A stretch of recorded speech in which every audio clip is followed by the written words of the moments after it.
সুখ আনন্দ দুঃখ কষ্ট মিলেই আমাদের জীবন। এই জীবন শুরু হয়েছে মানে শেষ একসময় হবেই, হয় আজ নয় কাল।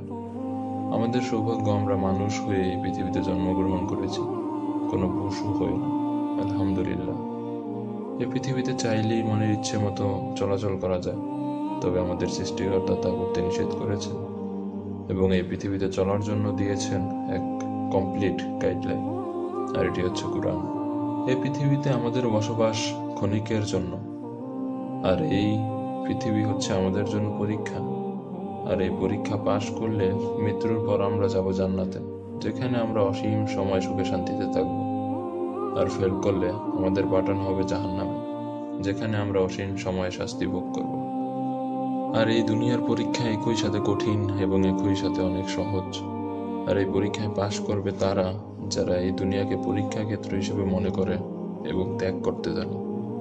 যেমন শীতের সময় ভোর রাতে শীত এবং ঘুমকে উপেক্ষা করে যদি আমি ফজরের সালাত আদায় করতে যাই, তাহলে শান্তির ঘুম ত্যাগ এবং শীতের কষ্ট গ্রহণ করা হবে আমার ত্যাগ। আর এই ত্যাগ হতে হবে শুধু আল্লাহর জন্য। তাহলে আমরা দুনিয়ার এই পরীক্ষা পাশ করতে পারবো ইনশাআল্লাহ। আর আমাদের এই ত্যাগ কখনো আমাদের ক্ষতি করে না, বরং 1000 গুণ ভালো করে। আমরা যদি আল্লাহ তাআলার দেওয়া এই পথ অনুসরণ করতে পারি, তাহলে পৃথিবীর পরীক্ষায় আমরা পাশ করব এবং আখিরাতে চরম শান্তির স্থান জান্নাত লাভ করব।